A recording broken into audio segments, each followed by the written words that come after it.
O segredo por trás das sociedades secretas. Obviamente, o segredo por trás das sociedades secretas é um segredo que as pessoas não querem espalhar. Esse tópico particular é tão sério que eu não me aventurarei a dizer nada, ou pouco. Em vez disso, eu vou deixar a história e as citações falarem por elas mesmas. Talvez seja tedioso ouvir citação após citação, mas o fato é que dessa maneira não sou eu que estou dizendo. É o fato histórico sendo colocado diante de vocês, para que vocês então decidam por vocês mesmos se o quebra-cabeças faz sentido ou não. Apocalipse 17:4. Achava-se a mulher vestida de púrpura e de escarlata, adornada de ouro, de pedras preciosas e de pérolas, tendo na mão um cálice de ouro, transbordante de abominações, e com as imundícias da sua prostituição. Há apenas uma única igreja no mundo inteiro que usa uma mulher com uma taça, e essa é a Igreja Romana. Aqui está a cidade do Vaticano. E aqui está uma mulher segurando uma taça. E ela é chamada Fides em todos os documentos. Fides. Agora, o que isso significa? Bem, vamos a uma boa fonte maçônica.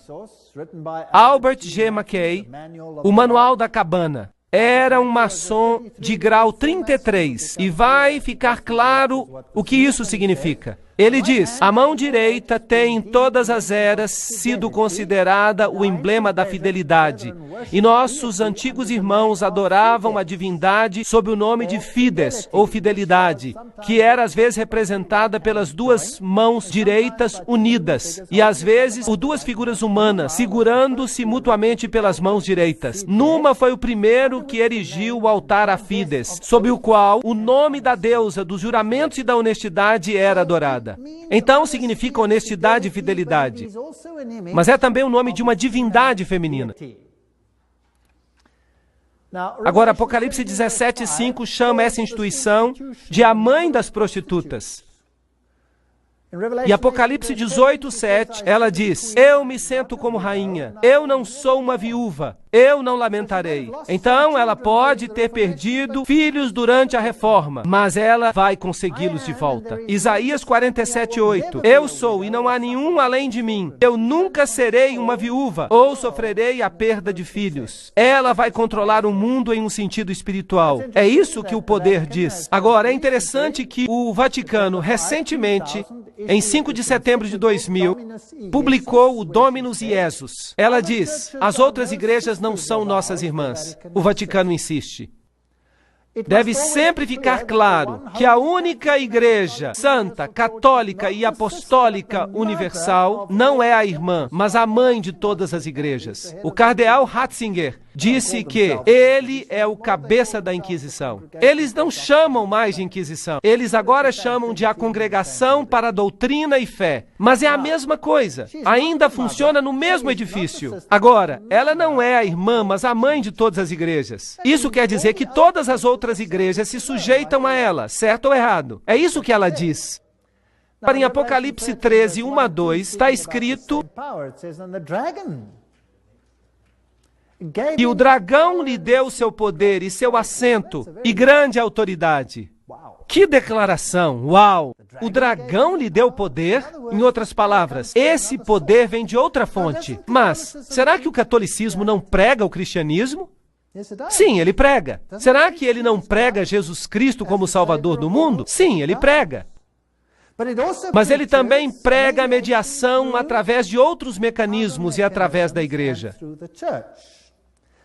Agora é interessante que nas sociedades secretas há sempre duas doutrinas.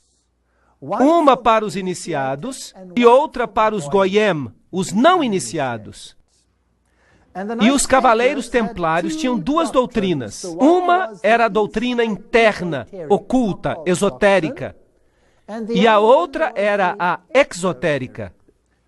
Essa doutrina externa era o catolicismo. Por isso as massas receberam uma religião que os internos viraram de ponta cabeça. Entre os internos do ocultismo, Lúcifer é o verdadeiro filho de Deus. Jesus é um segundo filho que foi derrotado pelo primeiro, que foi expulso. Portanto, Lúcifer é o verdadeiro luminário, o vencedor da batalha. E ele receberá adoração no final do tempo. Essa sempre foi a doutrina da Cabala. Sempre foi a doutrina do gnosticismo. Mas é claro, não é o que a Bíblia ensina. Mas então o catolicismo não ensina o que a Bíblia ensina. Apocalipse 17, 12 a 14 fala: os 10 chifres que viste são os 10 reis que ainda não receberam um reino, mas que por uma hora receberão autoridade como reis juntamente com a besta. Eles têm um propósito e darão seu poder e autoridade à besta. Eles farão guerra contra o Cordeiro. Mas o Cordeiro os vencerá, porque ele é o Senhor dos senhores, o Rei dos reis. E com ele estarão que são chamados escolhidos e fiéis. Agora, hoje, vamos tratar de todo o capítulo 17. Mas os reinos do mundo, aqui representados por estes 10, darão seu poder ao sistema, assim como na Idade Média, e aplicarão a doutrina ao mundo inteiro. Muito interessante. Isso será a besta que sai do abismo sem fim. Agora, Gary H.K., em seu livro A Rota para a Ocupação Global, escreve assim: as antigas religiões de mistério vêm de Babilônia. E elas eram panteístas, é claro. Isso significa que Deus está na natureza. Deus está em tudo. O que, de fato, nos faz deuses também. Isso foi inculcado na Cabala, tomado na era cristã pelo que é chamado de gnosticismo. E os cavaleiros templários eram o centro interior secreto que tinha o conhecimento antigo dos místicos. Isso foi levado até o Rosa Cruz, a maçonaria e os Illuminati, que, de acordo com Gary K., controla o marxismo, as sociedades secretas americanas e as sociedades políticas, o sistema bancário internacional e o Concílio Mundial de Igrejas. Agora, isso é muito estranho. Será que o Concílio Mundial de Igrejas é controlado pela maçonaria? Vamos examinar isso com detalhes. E é claro, temos ainda o movimento da Nova Era, as sociedades teosóficas, e todas essas coisas controladas pelo mecanismo para anular e esvaziar a doutrina da salvação em Cristo somente. Essa será a batalha final. E para alcançar isso, esta mulher se escondeu e se disfarçou em roupas cristãs. E as pessoas recebem a doutrina Goyim e não sabem qual é a doutrina interna. Essa é completamente diferente. Bem, se lermos 1 Crônicas 16, 26, pois todos os deuses dos povos são ídolos, mas o Senhor fez os céus. Isso nos informa que a idolatria é algo que vem da terra. Nimrod, o Senhor do céu, Tamuz, o Messias pagão, e Semiramis, a rainha dos céus, todos esses têm a sua origem em Babilônia.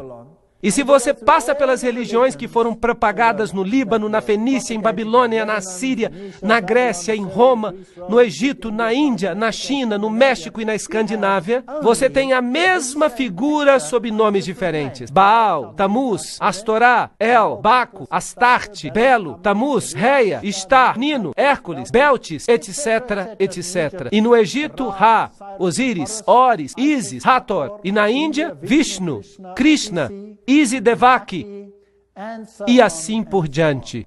Agora, o romanismo, a Igreja Católica, tomou essa trindade e transformou-a no Pai, na Mãe e no Filho, que significa que eles devem elevar a Mãe ao ponto da divindade. E veremos como eles fizeram isso, e que estão fazendo isso com a sanção do Papa.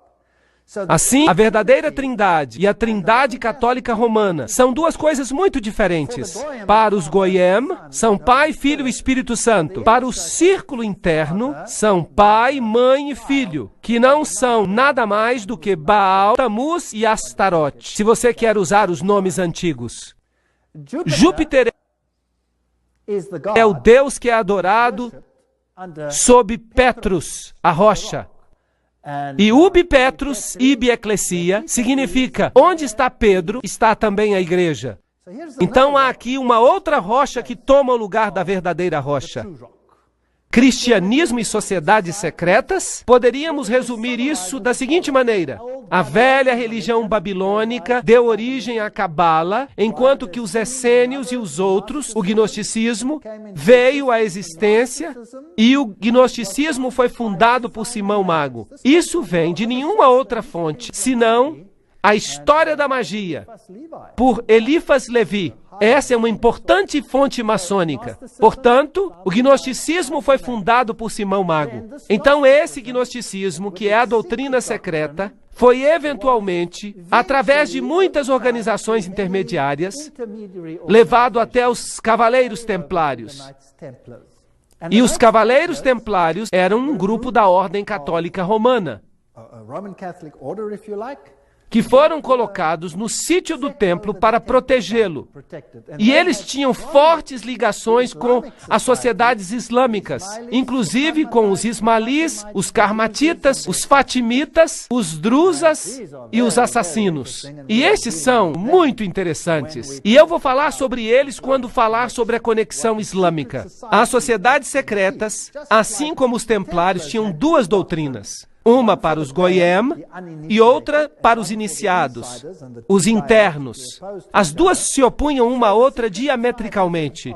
As sociedades secretas do Islã fazem exatamente a mesma coisa. Mas isso vai ser uma outra palestra. Agora, os templários, eles tinham a sua informação secreta interna, inculcada pela Rosa Cruz e pelos jesuítas. Os jesuítas, de novo, formaram e criaram a maçonaria.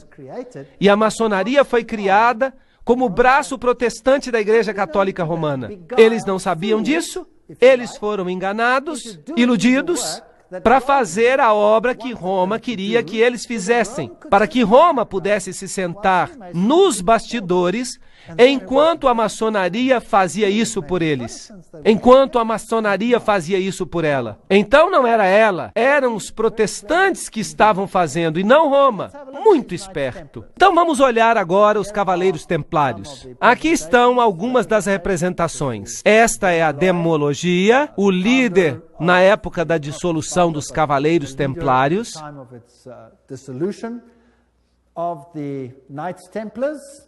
Era assim que se vestiam.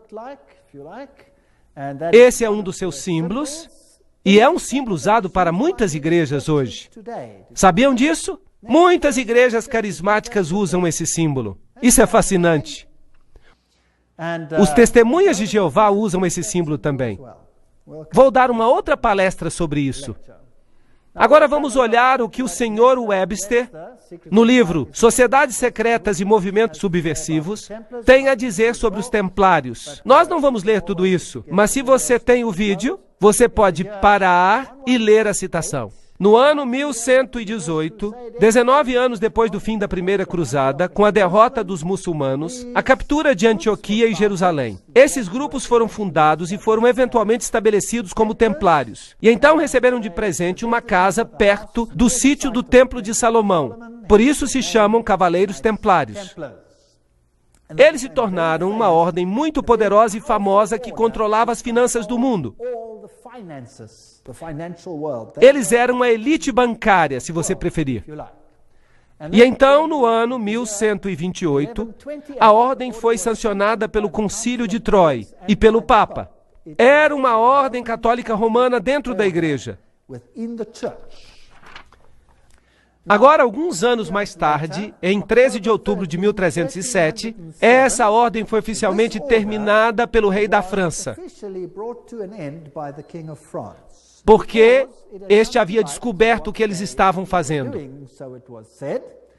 O rei da França, Philippe le Bel, prendeu os templários, data de sexta-feira 13, outubro de 1307. E desde esse dia, a sexta-feira 13 é um dia de azar para o mundo todo. E as acusações feitas contra eles eram: A cerimônia da iniciação à ordem era acompanhada de insultos à cruz, a negação de Cristo e obscenidades grosseiras. Havia todo tipo de coisas. Lembrança de Sodoma, pois aconteceu lá a adoração de ídolo, que era considerada a imagem do Deus verdadeiro. E ali estava Bafomé, este símbolo aqui de uma divindade, macho e fêmea, andrógena. A omissão das palavras da consagração na missa. O direito que os chefes leigos se arrogavam de dar absolvição e a autorização do vício não natural. Então eles tinham que amaldiçoar a cruz, pisar em Jesus, jurar aliança a Bafomé e sancionar esse vício pouco comum. Isso tudo era um crime sério naqueles dias. Então o líder foi sentenciado à morte, mas a ordem não desapareceu de fato. Mas o Papa ficou relutante em dizer isso. O ritual maçônico inclui referências aos cavaleiros templários. Por exemplo, aqui no livro Sociedades Secretas e Movimentos Subversivos, se diz: vários cavaleiros que tinham decidido resgatar o lugar santo da Palestina, dos sarracenos, formaram uma associação sob o nome de maçons, assim indicando que seu principal desejo era a reconstrução do Templo de Salomão. E a gente escuta muito sobre a reconstrução do Templo de Salomão hoje, e a história de Israel e essas coisas interessantes. Vamos falar um pouquinho sobre história. Vou levar a vocês a esse lindo palácio. Onde que vocês acham que ele fica? Fica em Jerusalém, fica em Notre Dame, no Vaticano, e é aqui que o Papa tem a sua representação em Jerusalém. É um palácio para um rei. Ali está a bandeira do Vaticano e há ali uma ala inteira que tem alguns artefatos papais muito interessantes. Agora, em Jerusalém, eu fui visitar o sítio dos cavaleiros.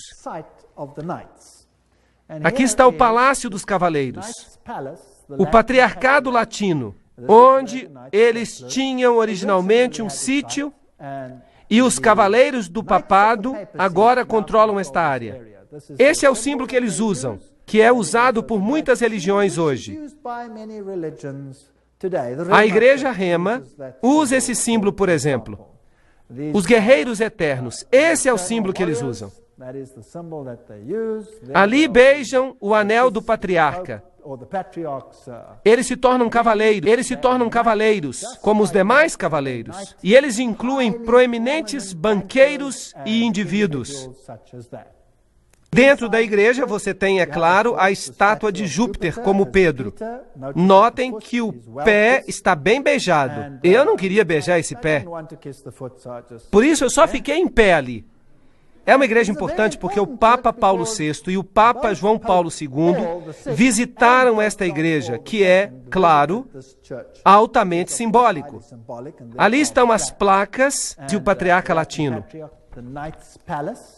Se vocês entrarem, há um altar interessante, e quando você olhar para o altar, você vai ver certas figuras ali. Esta é muito interessante. Vamos chegar mais perto. Conseguem ver a águia com duas cabeças? Esse também é um símbolo da maçonaria. Ali está, sobre o altar dos cavaleiros. E o que existe ali desse lado? Duas espadas seguras como uma bússola. Fascinante. Há muitas figuras maçônicas aqui.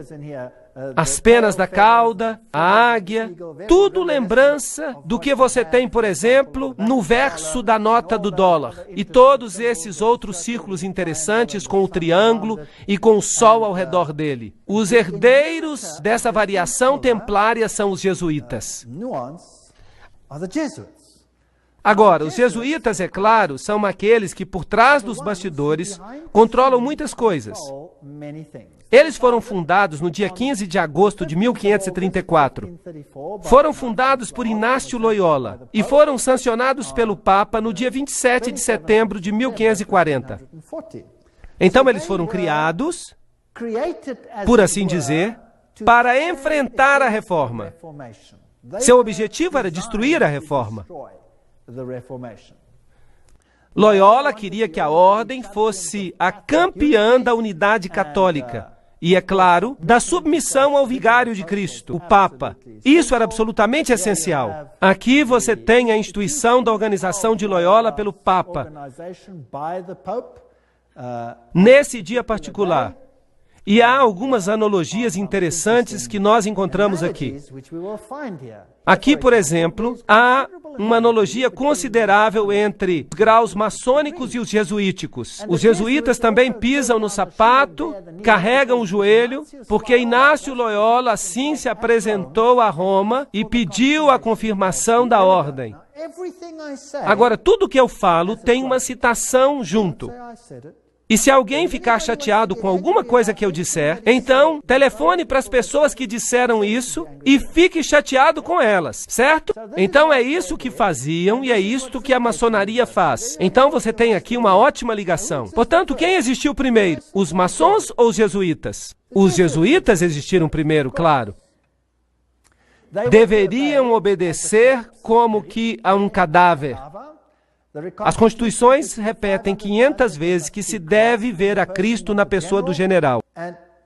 E se Deus lhe der um cachorro como general, você precisa obedecê-lo como se ele fosse o próprio Cristo. Aqui está a estátua de Loyola, num retiro jesuíta, Loyola em visão, a Sociedade de Jesus constituída na Capela de Notre-Dame, em 1534, agora a Capela do Sagrado Coração, em Paris, com muitas incrustações ocultistas. E aqui está o famoso juramento jesuíta que cada jesuíta faz quando ele se torna um jesuíta. Isso vai nos dizer algo sobre o caráter dos jesuítas.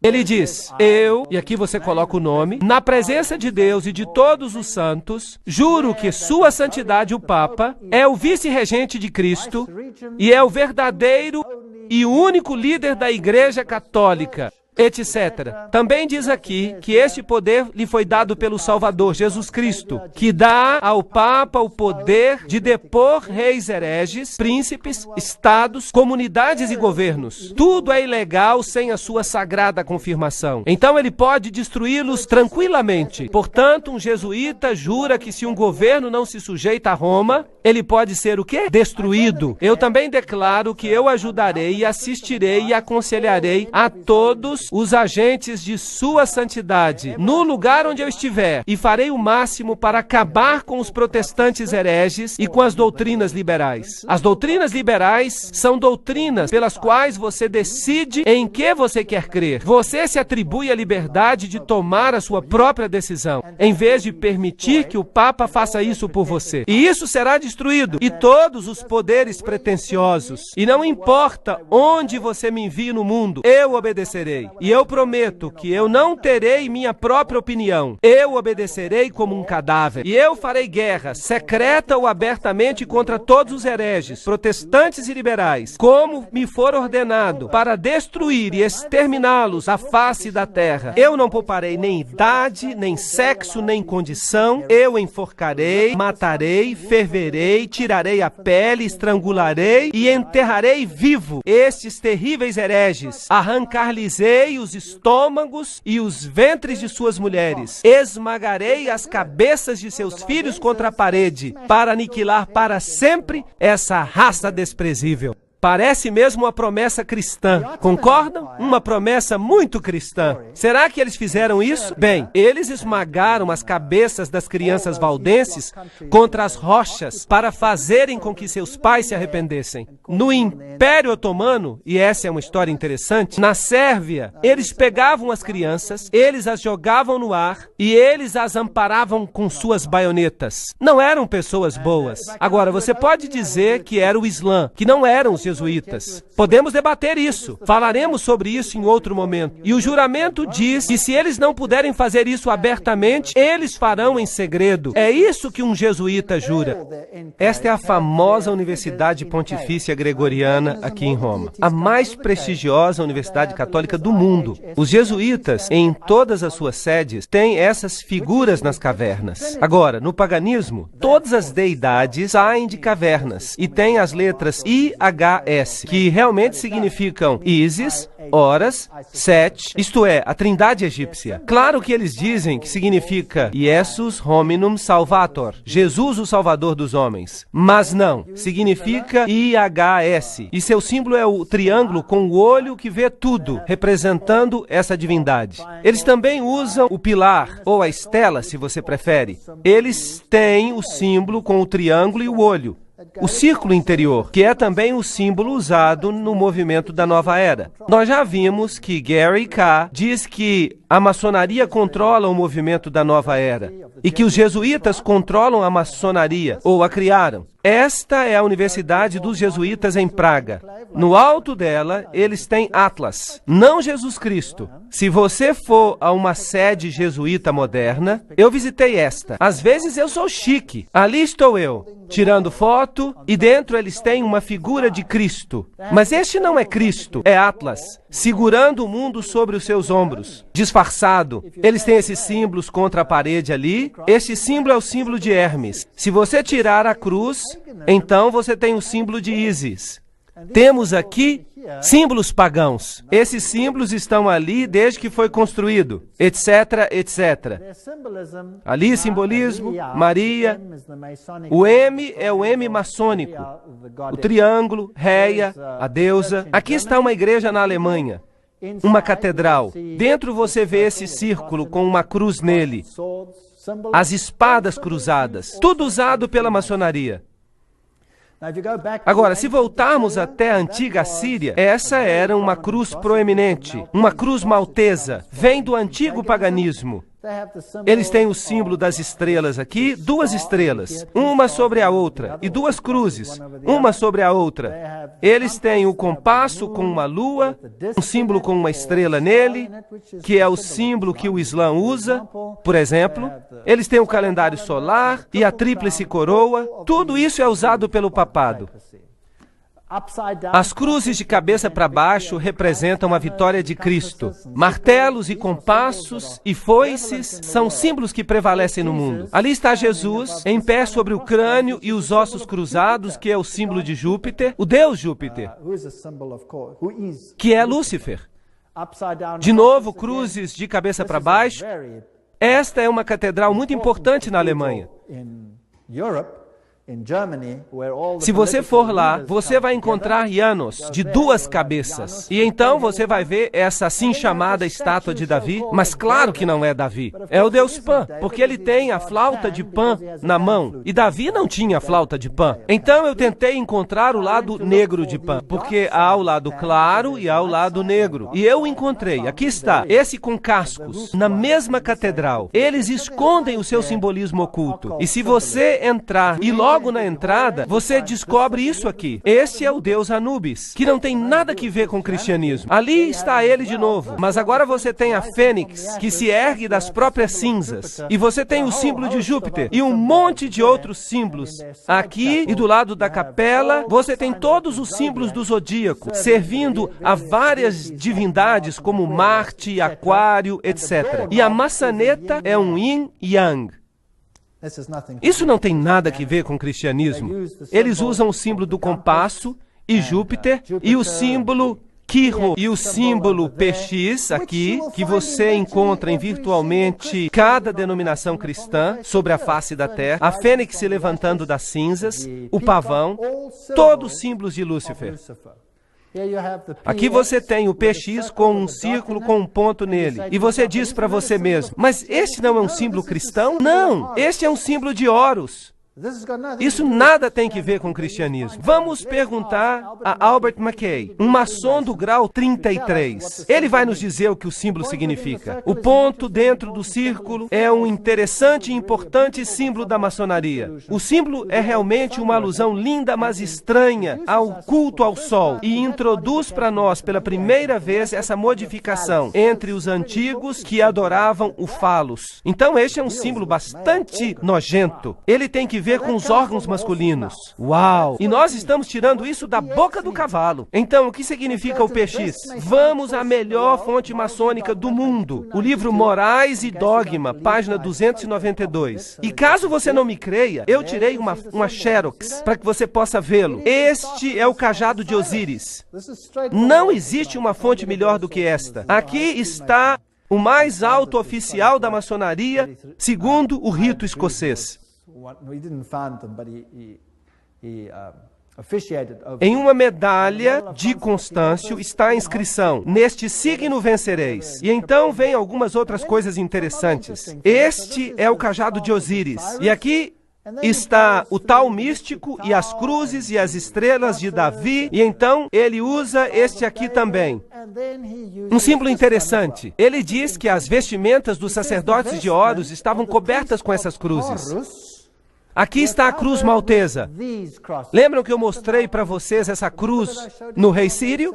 Agora, quem usa isso em suas vestes? Bem, vamos dar uma olhada. Opa, aqui está. Quem está usando? O Papa está usando. Então, o que ele é? Ele deve ser o sacerdote de Horus. Então, para o mundo exterior, parece cristianismo. Mas para o círculo interior, é ocultismo. No chão da Catedral de Londres, você tem o Triskele, que é um yin-yang tríplice. Bem, o que isso significa? A versão céltica do yin-yang. É isso que é. O Triskele, o mar, amuleto, uma deusa céltica de sabedoria e bruxaria que foi entronizada na Revolução Francesa. Só que ele está perguntando. A deusa da razão, bruxaria, razão, tudo é a mesma deusa. No chão da mesma catedral, você encontra o tal místico. O que o tal místico representa? Vamos perguntar a outro maçom. Ward diz, é o símbolo do lado masculino e criativo da divindade. De novo, uma conotação sexual. O que isso está fazendo no chão de uma catedral? Então, os jesuítas são os herdeiros da religião oculta, e eles controlam o mundo através de seus agentes. Eles ficam nos bastidores, criam suborganizações, e todo mundo pensa que eles não estão ativos. Mas vamos perguntar a eles mesmos no que eles creem. Aqui está a história dos generais das sociedades de Jesus. Esses são todos generais, começando com Inácio de Loyola. Estão todos listados aqui. Não temos que falar sobre todos eles. Eles vêm até o presente. Essa lista vai até o general que governa o nosso tempo. Peter Hans Kolvenbach. Um nome bastante alemão. É interessante que os alemães são muito prominentes nisso. Peter Hans Kolvenbach é o cabeça dos jesuítas. O cardeal Ratzinger, outro alemão, é o cabeça da Inquisição. Eles parecem estar bem no controle. E com que ele se parece? Está ele, Peter Hans Kolvenbach. Você está olhando para, provavelmente, um dos homens mais poderosos do mundo hoje, se não o mais poderoso. Ele é o Papa Preto. Aqui você tem esta caverna de Loyola, aqui você tem George W. Bush e o Papa em audiência um com o outro, e eles não fazem nada por acaso. Eles estão exatamente debaixo desta figura que eu mostrei para vocês, onde Loyola recebe sua comissão do Papa. Agora, a cerimônia de investidura e o juramento extremo dos jesuítas, em um cartão de catálogo. Aqui está. Você aprendeu a planejar cuidadosamente as sementes da inveja e do ódio entre as comunidades, províncias e estados que estavam em paz, e a levá-los às obras de sangue, a envolvê-los em guerras uns com os outros, e a criar revoluções e guerras civis nos países que são independentes e prósperos, cultivando as artes e as ciências, e desfrutando das bênçãos da paz, a ficar dos lados dos combatentes e agir secretamente em comum com seu irmão jesuíta, que pode estar engajado do outro lado, mas abertamente se opor àquilo que você pode querer, de modo que a igreja possa ser a vencedora no final, nas condições fixadas nos tratados por paz, e que os fins justificam os meios. Uau! Isso é a ciência de Hegel. 2 pontos pontos de vista opostos, o pensamento dialético, você faz guerra um com o outro e você os esfrega uns contra os outros até que nada sobra. Isso é chamado tese e antítese. E o conflito resultante traz a síntese. Note que o jesuíta pode estar bem ativo de um lado, mas ele pode também estar muito ativo do outro lado. Então, este é o processo que eles usam para conseguir as coisas. A Guerra dos 30 Anos. Agora, sobre o que foi essa guerra? O objetivo, o alvo, era a guerra se tornasse uma guerra de aniquilação. Além disso, era possível para eles permitir que a paz fosse concluída com países, com governos rebeldes que tinham imposto uma lei que dizia que os jesuítas não mais deveriam mostrar a cara. Vocês sabiam que os jesuítas foram expulsos de virtualmente todos os países, inclusive dos países católicos, porque eles eram tão decisivos? Os reis católicos não podiam expulsá-los. Se um rei católico ousasse expulsar um jesuíta, aquele país era destruído. Católico ou não? E os jesuítas voltaram. Você pode ver isso na sua nota de dólar. Então, a responsabilidade tremenda por essa terrível guerra de 30 anos deve repousar sobre o imperador Ferdinando II e seus professores, governantes e amigos do peito, os filhos de Loyola. Tudo que eu estou dizendo são citações do livro Papado, um inimigo da liberdade civil e religiosa. Em 1550, o Papa Júlio III declarou a sua exigência de poder temporal político universal, evidenciada por esta nova moeda que ele cunhou. O seu lema dizia: a nação e o reino que não me servir perecerá. Notem que isto é uma declaração católica romana, que a nação e o reino que não servir ao papado perecerá. O que isso tem que ver com os países protestantes? Será que eles vão ficar em apuros? Sim ou não? Eu digo que sim, eles vão ficar em apuros. Tomás de Aquino, o grande filósofo da Igreja Católica Romana, disse: o Papa, por direito divino, tem poder temporal e espiritual como Rei Supremo do mundo. O Papa de Roma, como cabeça do governo papal, tem soberania absoluta e supremacia sobre todos os governos da terra. Todas essas citações são muito poderosas. Não há nada medíocre nessas citações, e elas vêm das principais fontes.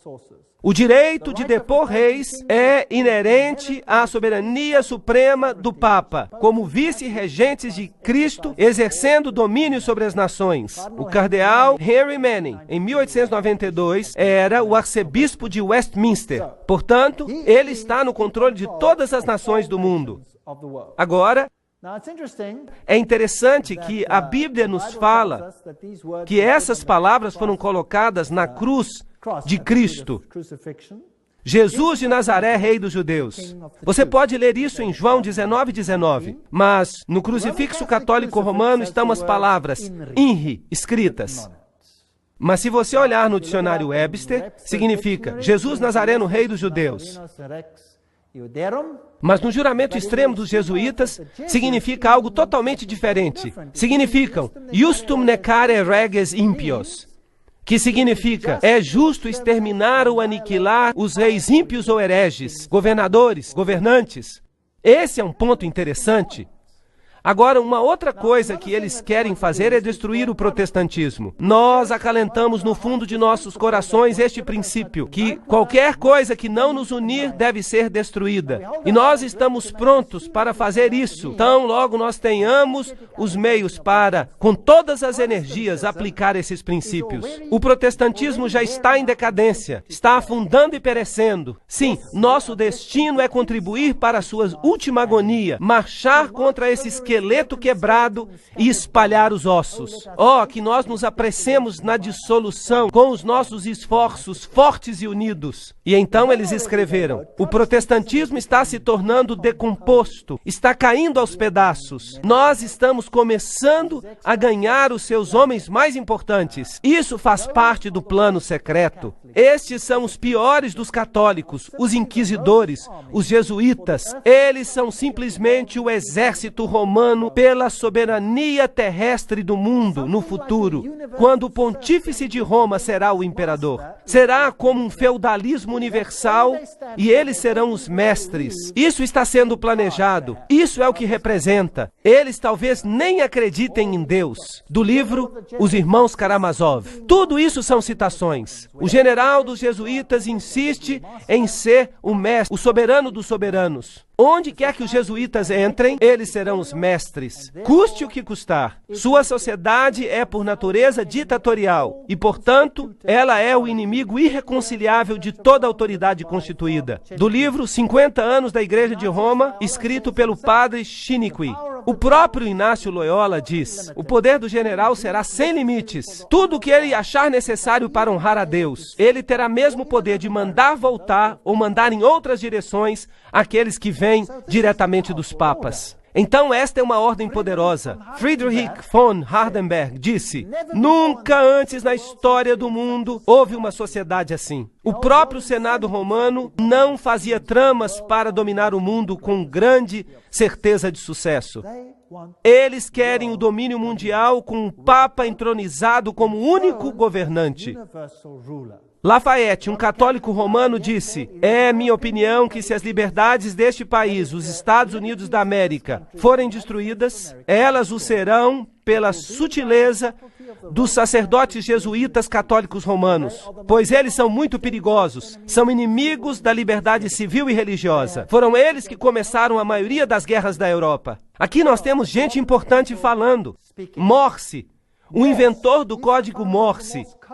Ele disse: e quem são esses agentes? Eles são, na maior parte, jesuítas. Uma ordem eclesiástica proverbial no mundo por sua duplicidade e total falta de escrúpulos morais. Uma ordem tão habilidosa nas artes do engano que mesmo nos países católicos, na própria Itália, essa ordem se tornou intolerável e todas as pessoas querem eliminá-la. Esse é outro homem importante. O arquiduque Maximiliano Francis disse: eles penetraram tão insidiosamente nas cortes e nas intrigas dos estados que eles devem, com justiça, ser reprovados por tentarem alcançar o domínio mundial. E nós podíamos continuar aqui, mas esta é uma citação importante. Aqui está Michelangelo Tamburini, o general dos jesuítas, falando ao Duque de Brancas: meu senhor, desta sala eu governo não apenas Paris, mas China. Não apenas a China, mas o mundo inteiro, sem ninguém ficar sabendo que eu governo. Interessante. É isso que os próprios jesuítas dizem. O confessor do Papa tem que ser um jesuíta. O próprio Papa tem que vir a um jesuíta para confessar. E tudo que eu estou falando são citações. Esta aqui é de João Batista Janssens. Ele governou de 1946 a 1964. Ele parece um elegante cavalheiro, muito alegre.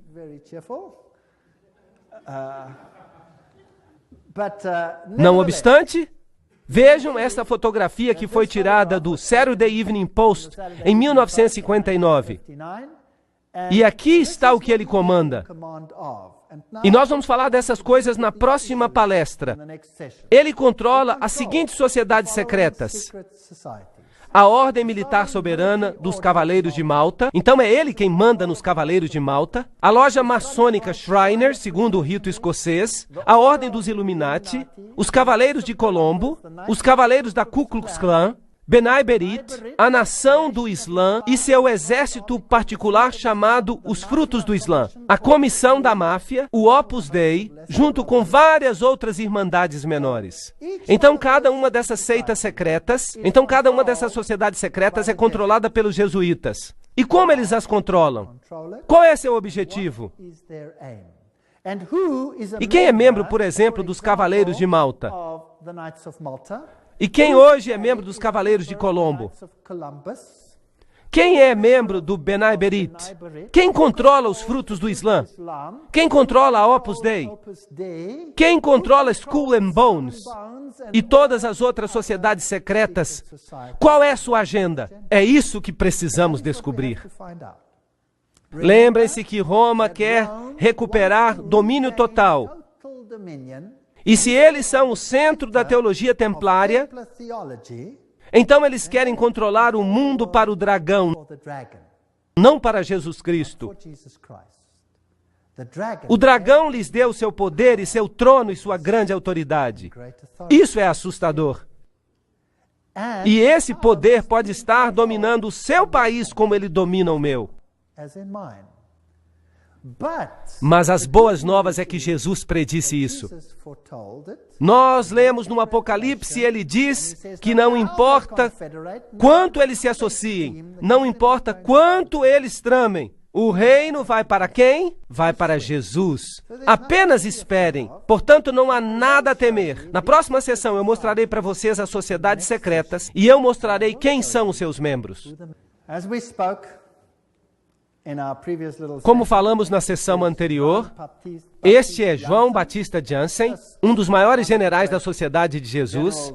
Ele foi seu líder de 1956 a 64 e ele dirigiu a Ordem de Malta, a loja maçônica Shriners, a Ordem dos Illuminati, os Cavaleiros de Colombo, a Ku Klux Klan e todas as sociedades secretas que estão sob o domínio dos jesuítas.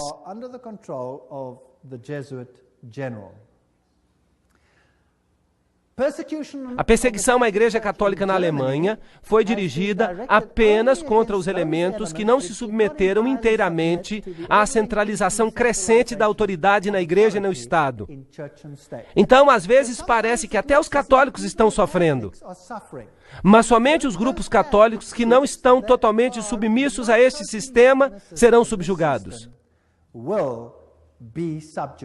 Algumas ordens católicas de fato se opunham aos jesuítas. Elas foram exterminadas, foram eliminadas. Na Revolução Francesa, os dominicanos tomaram a Inquisição dos jesuítas, mas eles foram eliminados e os jesuítas a recuperaram.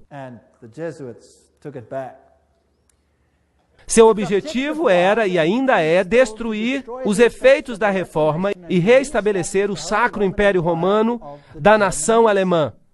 Uma grande Alemanha, em outras palavras, deve se tornar o centro do Sacro Império Romano ressuscitado. Leo H. Lerman, 1942, um historiador americano, disse isso. É fascinante que o presidente da Rússia, ou um presidente da Rússia, melhor dizendo, e muitos líderes políticos receberam a garantia que a Alemanha desempenhará um papel importante na nova Europa de hoje. Não é também fascinante que foi um padre jesuíta, o padre Stempfel, e não Hitler, que escreveu Minha Luta? De fato, você pode lê-lo, próprio livro Minha Luta. Agora, a SS usava este símbolo do crânio e dos ossos cruzados. Que isso era símbolo? Vocês se lembram? Era o símbolo de Júpiter, o deus da morte. Era também o símbolo de Osíris, que era o deus da morte. Anubis era simplesmente uma outra forma de Osíris. Ele era o deus da morte. Ele é o deus dos mortos. Mas Jesus disse, eu sou o Deus dos vivos. Eu não sou o Deus dos mortos, eu prefiro servir ao Deus dos vivos.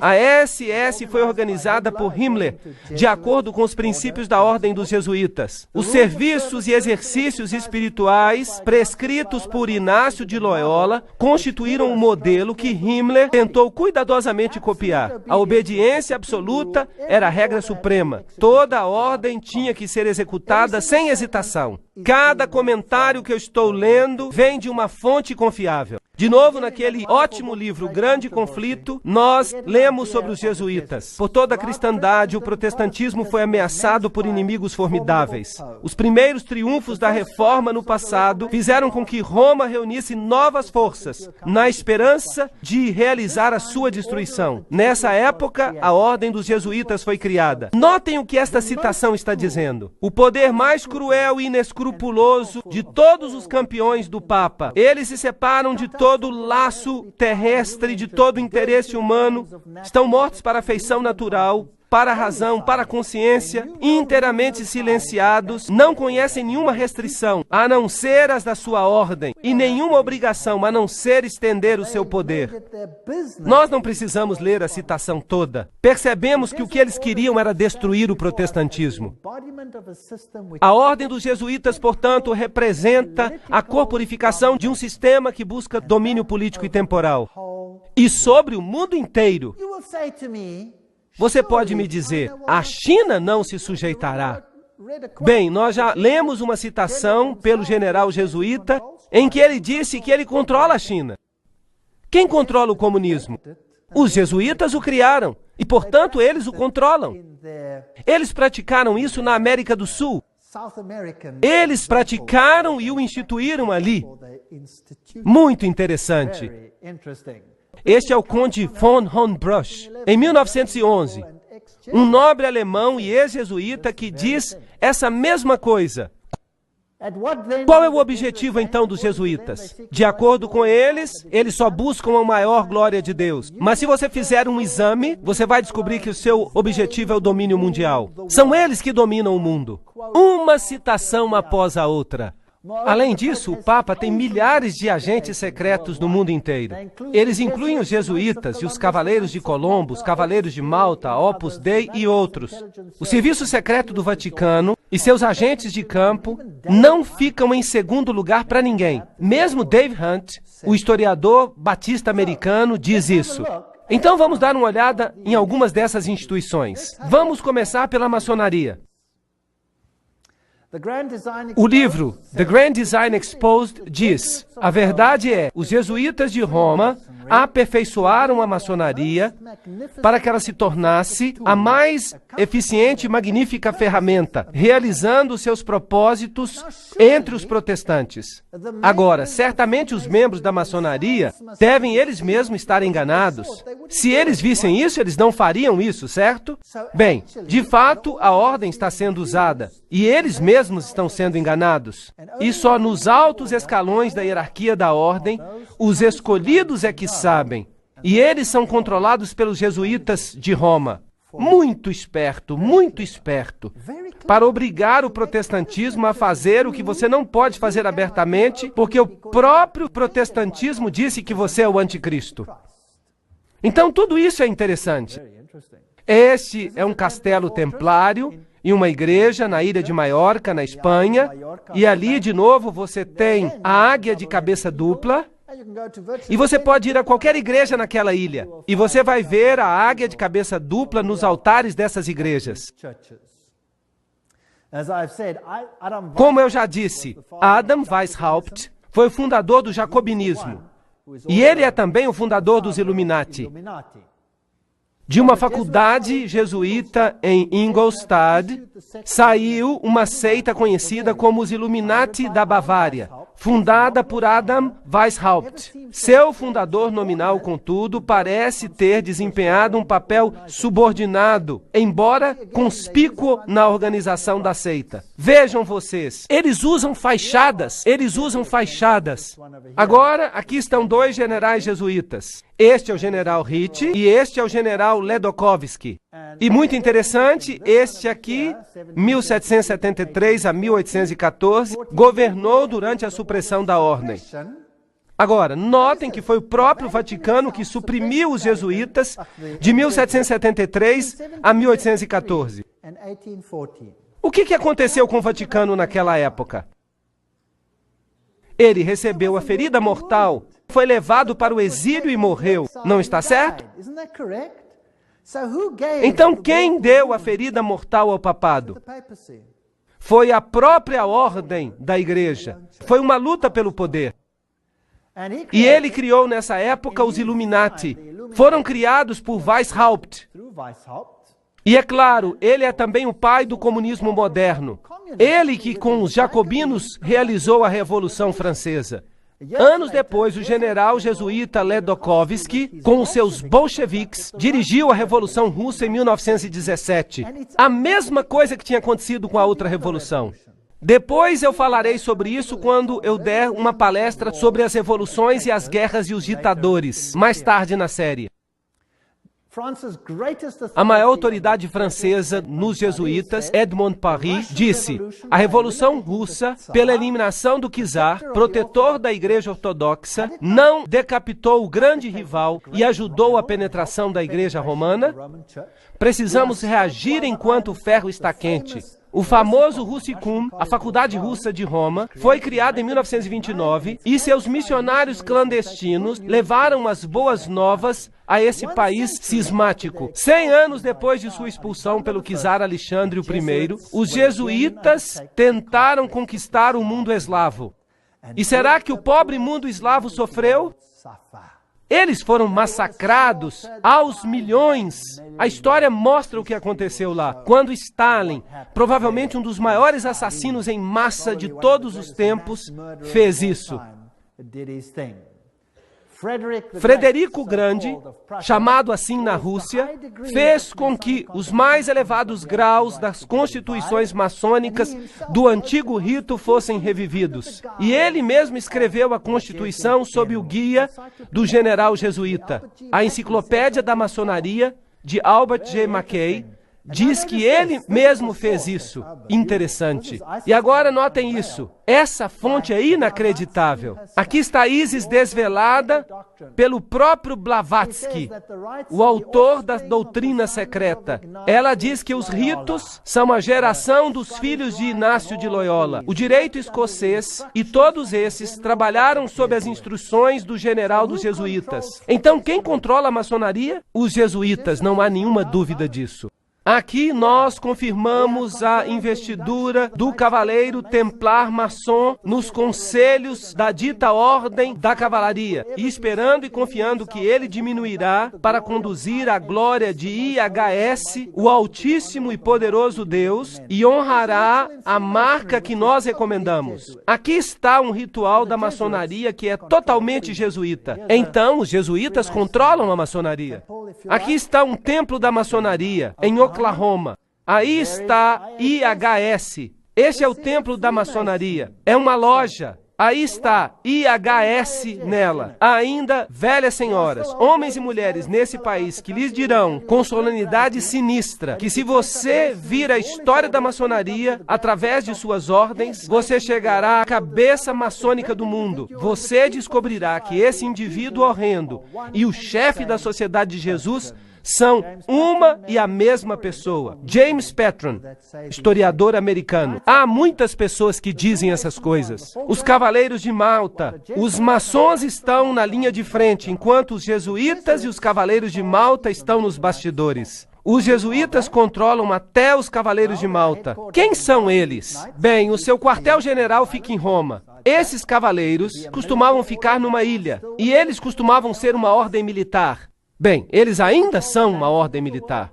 Eles são cavaleiros. Eles controlam o sistema bancário do mundo, a indústria dos complexos militares do mundo. Eles supervisionam o banco Chase Manhattan, com todas as suas filiais. Eles governam todos os serviços secretos, a KGB, a CIA, todas essas coisas procuram restaurar a idade das trevas. Tudo que eu estou dizendo é citação. Eu não estou falando nada de mim. Não me acuse de dizer nada. Eu só estou lendo. Quem são eles? Bem, aqui está o cabeça dos Cavaleiros de Malta nos Estados Unidos. Bem, agora ele está morto. Este é Francis Joseph, o cardeal Spellman, cardeal de Nova York.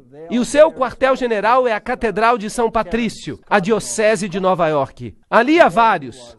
Aqui está o cardeal Terence Cook. Ali está o cardeal O'Connor. E, correntemente, o cardeal arcebispo de Nova York, Edward M. Egan. Agora vamos dar uma olhada nos membros dos Cavaleiros de Malta. Isso vai ser interessante. Alguns do passado e alguns do presente. O general Alavena, George Anderson, James Jesus, Angleton, Roberto Alejos Arçu, Andrew Bertie, Bobst, Charles Joseph Bonaparte. Esse nome lhe diz alguma coisa? Príncipe Valério Borghese, Albanese, Dr. Barry Bartley, Nicholas Brady, Pat Buchanan. Esse nome lhe diz alguma coisa? James Buckley, Prescott Bush Jr. Esse nome lhe diz alguma coisa? Frank Capra, William Casey. Esse nome lhe diz alguma coisa? Cia, Gustavo Cisneros, o cardeal Terence Cook, Gerald Coughlin, Garta Deloche, Giscard d'Estaing. Esse nome lhe diz alguma coisa? Presidente da França, Bill Donovan, Alan Dulles, Avery Dulles, Edward Egan. Esse é claro o próprio cardinal. Franz Egon, John Farrell, Flanagan, Flynn, Galley, Gallen, Gorman, Grace, General Alexander Hay. Esse nome lhe diz alguma coisa? Otto von Habsburg, uau! Conrad Hilton, Heinrich Himmler, ele era um dos cavaleiros de Malta. J. Edgar Hoover, JBI, homem da CIA, Joseph Kennedy, Ted Kennedy, Larkin, Lerman, Lorenzo, Lute, Henry Lute, fundador de todas as grandes revistas, da Time Magazine e de todas elas, grande magnata da publicação, George MacDonald Manhattan. Vejam os nomes, todos eles, O'Neill, Ortiz, Franz von Papen, o legado que trabalhou com Adolf Hitler, Perón, Roca. A lista continua. Frank Shakespeare, Martin Shea, até mesmo Frank Sinatra era um cavaleiro de Malta. Então, são homens proeminentes que fazem parte dos cavaleiros de Malta. E os cavaleiros de Colombo? O fundador dos Cavaleiros de Colombo é o padre Michael McGivney. Ele viveu por pouco tempo, então ele morreu. Morreu muito jovem, aos 38 anos de idade. Ali está o emblema. E este é o seu site oficial. Você pode entrar nele e olhar. E você vai descobrir coisas fascinantes. O que é isso? Oi! Você se lembra do que é isso? Um feixe de varas que você já viu na Revolução Francesa e bem ali no Manifesto dos Direitos Humanos. O que ele é? Fásquia. E há uma garlândia ao redor dela. O que isso significa? Todo o poder pertence a um homem. Quem será esse homem? Quem os Cavaleiros de Colombo, fundados por um sacerdote católico romano, querem ver no poder? O próprio Papa. Os Cavaleiros de Colombo, fundados em New Haven, Connecticut, em 1882, já são considerados fortes, com 300 mil. Somente católicos romanos podem entrar. A iniciação ao serviço ocorre em 4 graus. Trata-se do coração e da alma da política. Você não pode entrar na política se você não tem o selo de aprovação desses camaradas. O fato é bem conhecido no maquinário político e para os políticos não católicos, cujo candidato deve receber a aprovação de Roma e dos cavaleiros antes que possam ser nomeados para qualquer cargo, mesmo a presidência. A principal função dos Cavaleiros de Colombo é política. Sim.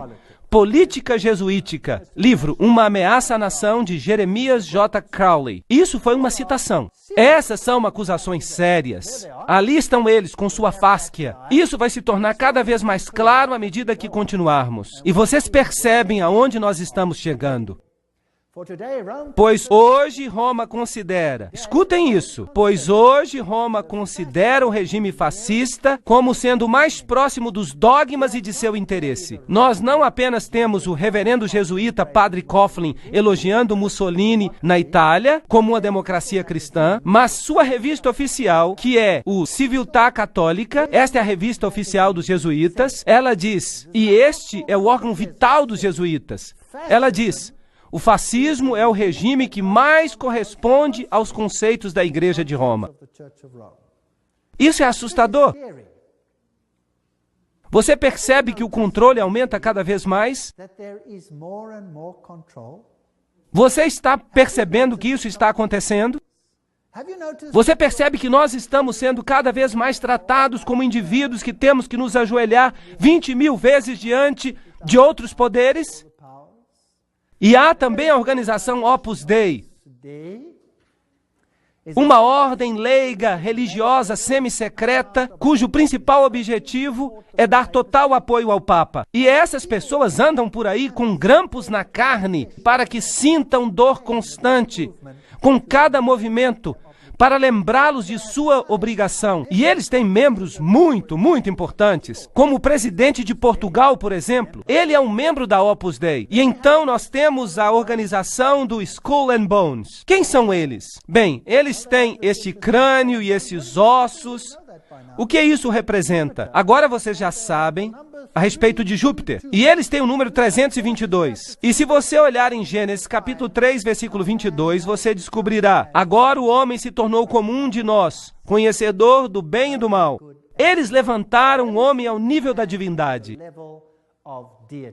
Aqui está a Universidade de Yale. Este é o lugar onde estão. Agora vamos consultar uma das maiores autoridades sobre Skull and Bones. Trata-se de Anthony Sutton. Vamos perguntar para ele quem ele é. Educado nas universidades de Londres, Göttingen e Califórnia, antigo pesquisador da instituição Hoover, da Universidade de Stanford, bem como professor de economia na Universidade do Estado da Califórnia. Ele teve a audácia de falar e escrever um livro. E isso foi muito custoso para ele. Mas, não obstante, vamos citá-lo. Aqui está o livro. Anthony Sutton, O Estabelecimento Secreto da América. Uma introdução à ordem dos Skull and Bones. Então, para que não seja eu falando, vamos citá-lo. Skull and Bones. Pronto. É Bush. Bush ganhou a eleição.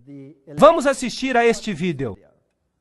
A Universidade de Yale, a base das primeiras famílias da América, confessou suas explorações sexuais de um caixão sinistro. Em uma sala cheia de fumaça, uns poucos poderosos especuladores manipulam a economia global.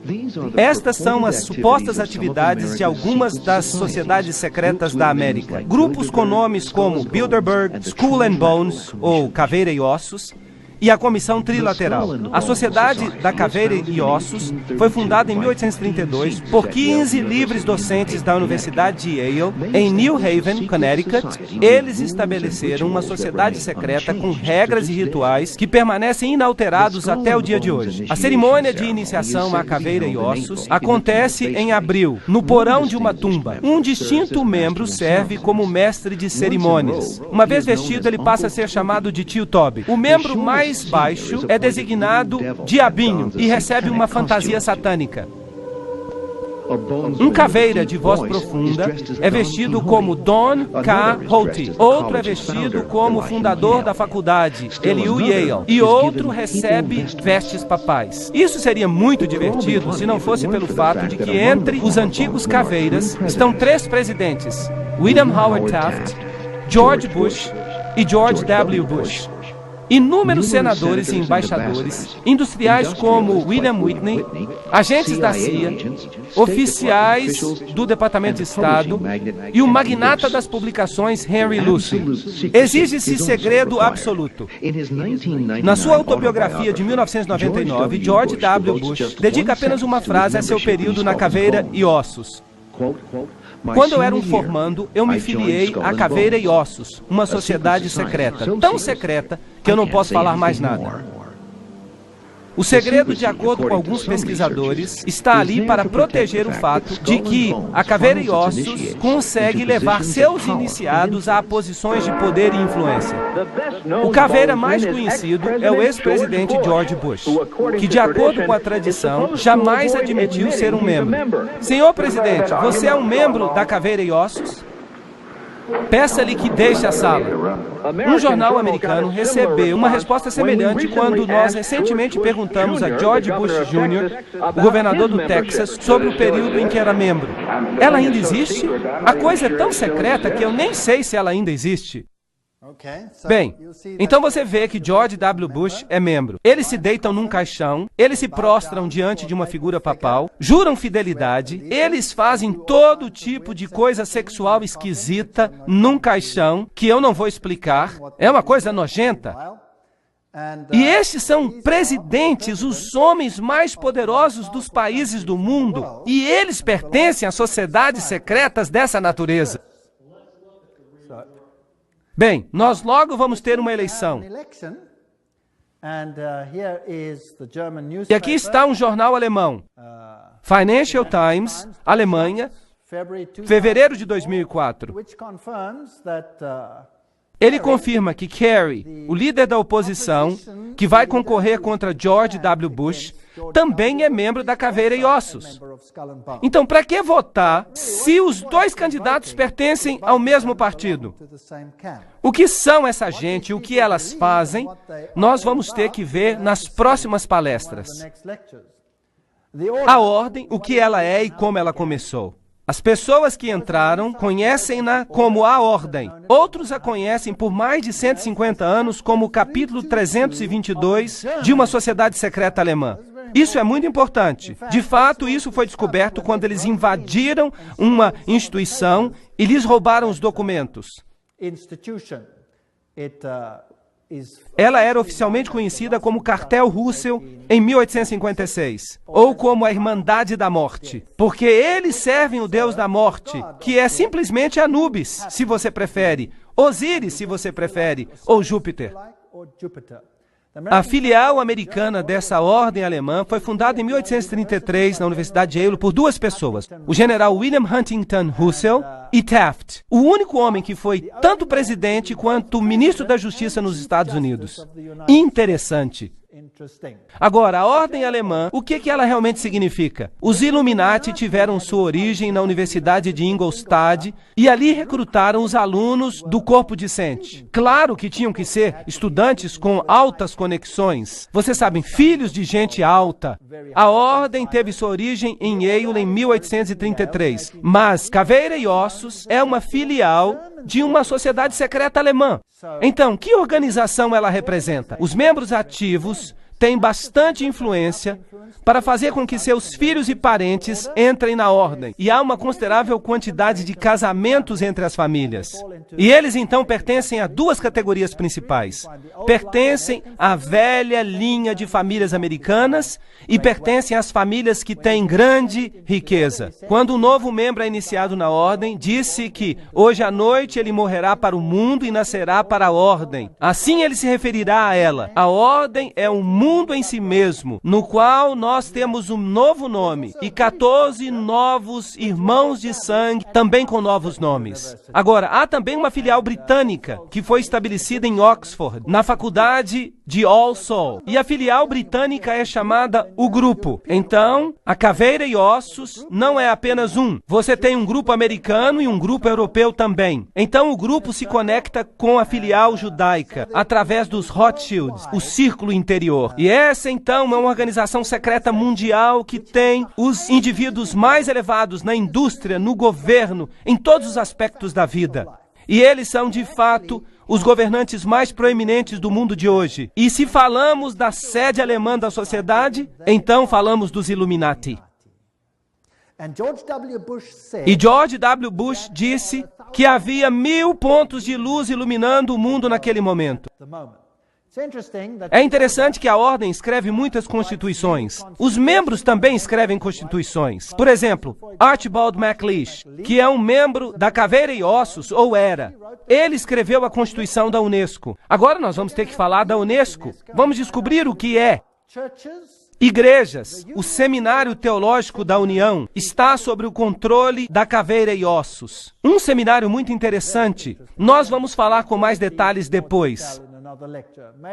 As principais firmas de advocacia, de comunicação, da indústria, a Casa da Moeda, e tudo isso controlado pela ordem. É assim que o capítulo 322 opera. Há um centro interior. Percebam que isso de fato é o olho que tudo vê, a beirada do olho. Mas há algo mais. Há um centro interior, há um círculo interior, há um círculo exterior, há um círculo atlântico. O Clube da Boêmia, notem bem, o Clube da Boêmia é parte da Caveira e Ossos, a Sociedade de Peregrinos, a Ordem da Penumbra, o capítulo 322 da Ordem, a Comissão Trilateral, tudo isso fica junto. Você pode de fato falar assim, o Conselho de Relações Exteriores, as Nações Unidas, os Bilderbergs, o Clube de Roma, o Instituto Real de Assuntos Internacionais e a Comissão Trilateral, com os Illuminati controlando tudo dentro, formando basicamente uma mesa redonda. Agora vocês viram que o Clube da Boêmia faz parte do pacote. Agora, o que é o Clube da Boêmia? Bem, aqui está a Gruta da Boêmia. A edição de 2 de agosto de 1982 da Newsweek relatou, e aqui está uma outra citação, o acampamento de verão mais prestigioso do mundo, a Gruta da Boêmia, está agora funcionando 75 milhas ao norte de São Francisco. Fica numa floresta, é uma fortaleza, mas, estranhamente, a gente consegue penetrar mesmo em fortalezas. E um jornalista disposto conseguiu entrar. Os 2.700 acres furiosamente guardados é uma extensão de campo do Clube da Boêmia, uma instituição ultra exclusiva somente para homens de São Francisco, à qual o presidente republicano desde Herbert Hoover pertence. Isto é apenas uma citação. Esta é a cerimônia da Gruta da Boêmia, que foi fotografada, que foi filmada. Claro que estava escuro, muito secretamente por um jornalista que causou a maior confusão. Agora, você consegue ver pouca coisa neste slide. Então, eu vou explicar para você o que está acontecendo. Nesta floresta, os homens aparecem nus. Nus! Eles têm que andar pelados. De fato, alguns membros deixaram a sociedade porque eles estavam cansados de caminhar nus. Agora, imaginem, todos os presidentes dos Estados Unidos foram membros da Gruta da Boêmia. Os sacerdotes se vestem em vestimentas papais. Eles reverenciam uma coruja, porque a coruja vê na escuridão. Ela tem iluminação. Eles adoram a natureza. Eles dizem, a beleza nos envolve agora, e nós a adoramos. Esta é a natureza. É culto à natureza. E eles honram a coruja e se prostram diante dela. Essa é a pior forma de paganismo. Existem outros rituais sobre os quais eu não quero falar. Eles acontecem entre esses homens pelados. E se vocês lerem suas Bíblias, vocês vão descobrir que aqueles que adoravam em grutas eram chamados de pervertidos. Eles eram pessoas de alta posição e estavam entre os mais altos da sociedade. E periodicamente vinha um bom rei e fazia uma limpeza, mas então eles voltavam ao poder. Este é o culto à natureza, este é o culto a Pan, este é o culto a Lúcifer. E os presidentes do mundo são membros. Vamos agora ver o vídeo da Gruta da Boêmia.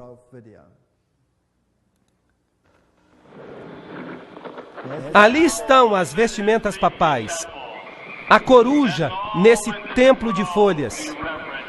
Que todos dentro da gruta o reverenciem. Que ergam as cabeças, as árvores, e sejam levantadas para sempre.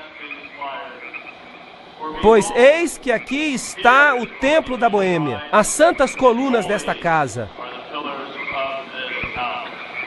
Ali está a coruja. Oh, a beleza é eterna. E nós nos prostramos diante da beleza eterna. Pois nós buscamos uma felicidade duradoura, e ela nos envolve agora. A grande natureza, o refúgio do coração cansado. Nós nos prostramos apenas diante de ti, grande natureza. Ela é sempre fiel. Os amigos podem nos falhar, por isso precisamos nos aproximar como filhos. Criancinhas que sempre creem, que nunca duvidam da sua beleza e da sua fé. Sacerdotes da Boêmia, nosso fogo funeral aguarda o seu cuidado. Príncipes de toda a sabedoria mortal, coruja da Boêmia, nós te imploramos, concede-nos o teu conselho. Coruja da Boêmia, concede-nos o teu conselho.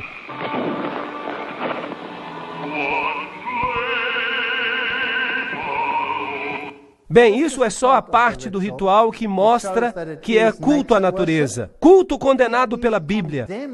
E contudo, quem são os membros? Vamos continuar.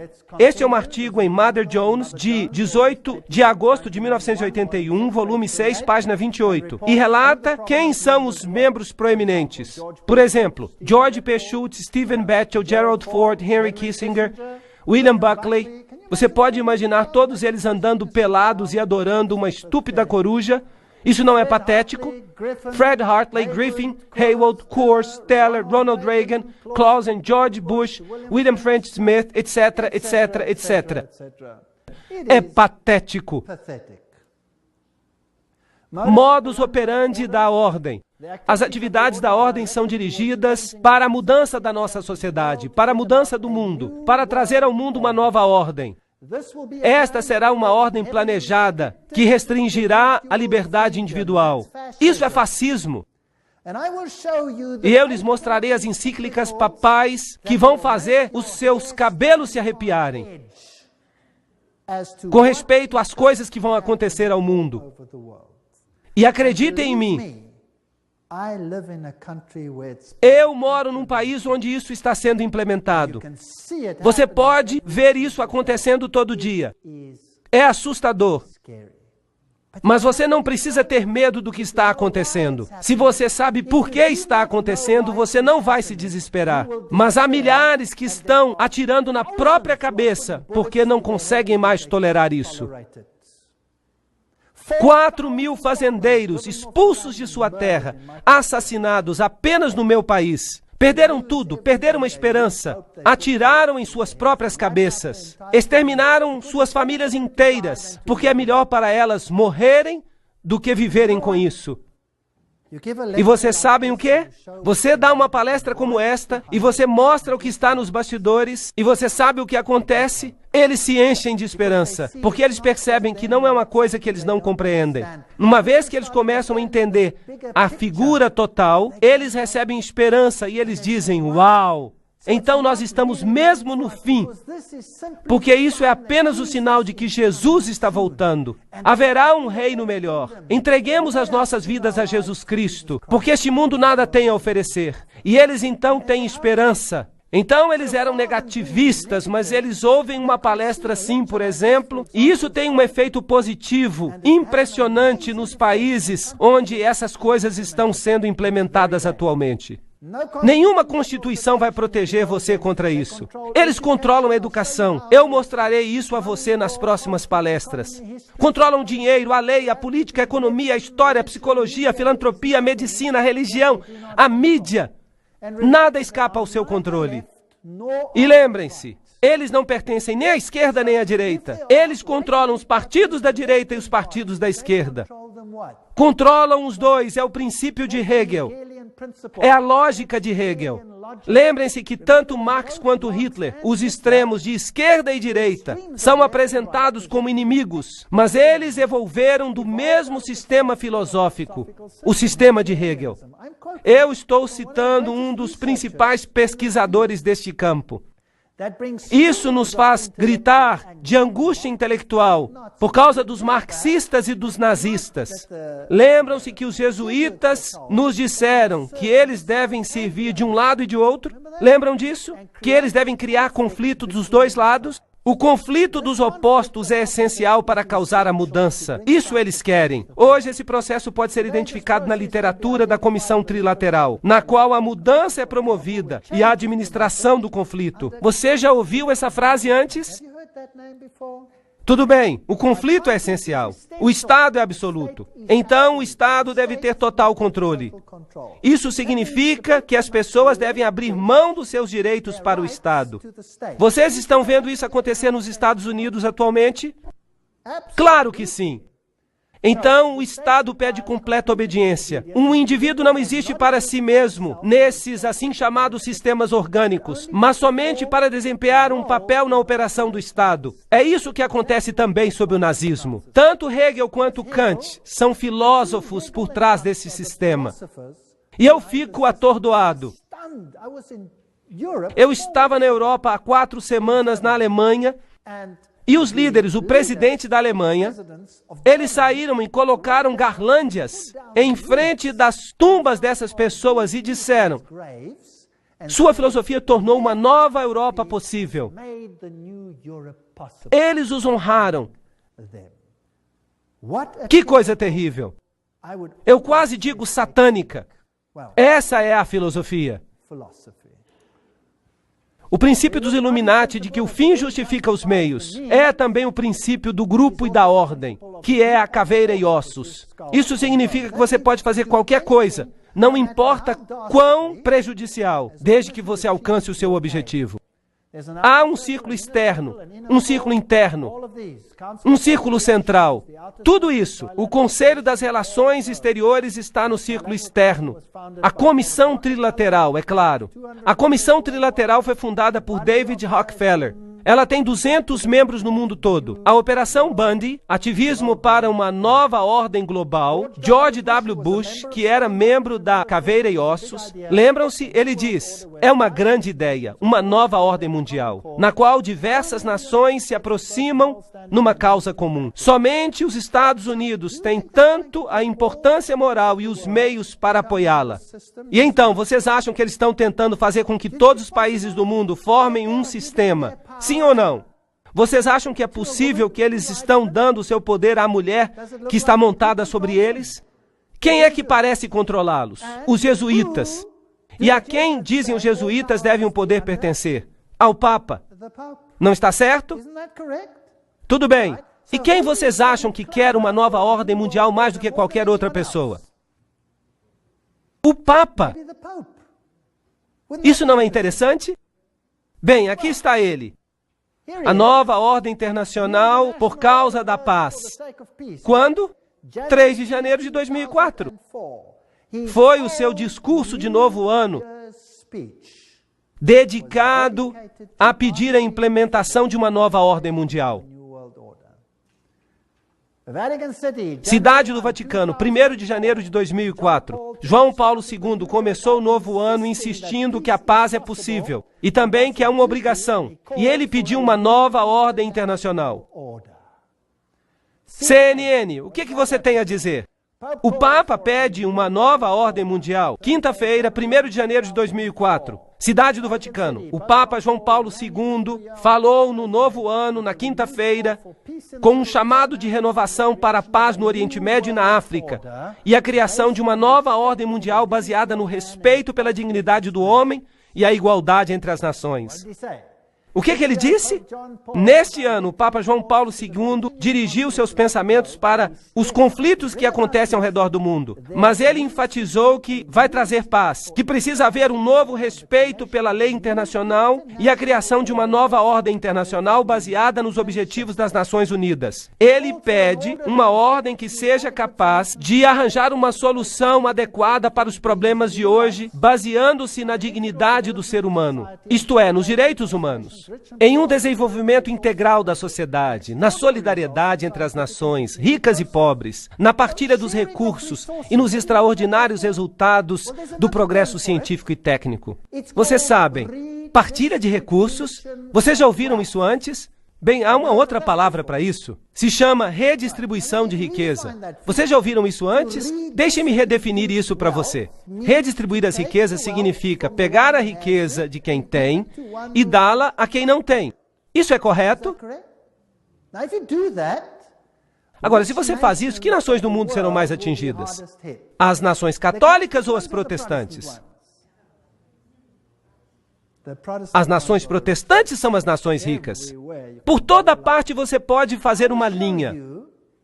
Agora eu vou mostrar para vocês nas próximas palestras que há encíclicas que definem como a redistribuição deve ocorrer. E como ela está acontecendo, e o que a encíclica diz que vai ocorrer, já está acontecendo no meu país sem o governo levantar um dedo sequer. Ela é definida pela necessidade, como você verá. Agora, há uma outra palavra para tirar o que pertence a um e dar a outra pessoa. É chamada roubo. Roubo. Não furtarás, diz a Bíblia.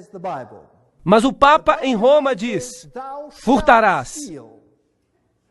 Ele diz isso literalmente. Eu vou mostrar para vocês na encíclica. Você vai ficar abismado. Essa nova ordem mundial vai ser um acontecimento tremendo. Eu não quero fazer parte dela. Felizmente o meu Deus diz,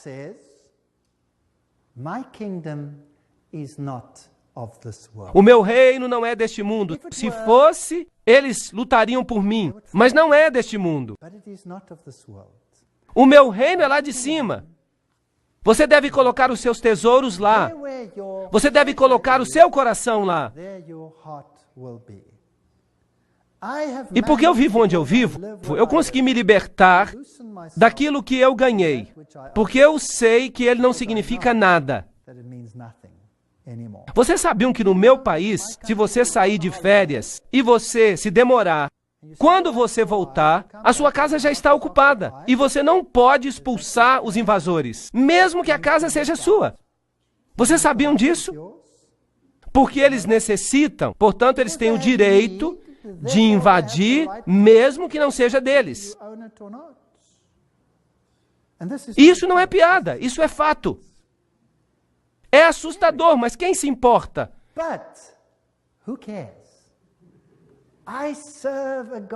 Eu sirvo a um Deus que prometeu coisas maravilhosas, mesmo coisas temporais, àqueles que o servem. Promessas maravilhosas. Vou preparar-vos um lugar, e eu voltarei, e vos levarei para que estejais onde eu estou também. Na casa do meu pai há muitas moradas. Eu irei. De fato, não significa moradas, significa mansões. Deus preparou coisas que fariam com que as coisas deste mundo se tornem insignificantes. Então que eles tenham o seu reino, que eles tenham a sua diversão, porque o meu Deus diz que este mundo vai acabar e que o reino de Deus reinará para sempre. Por favor, não percam as próximas palestras. Nós entramos na montanha russa, que vai nos levar a lugares maravilhosos. Obrigado por terem vindo.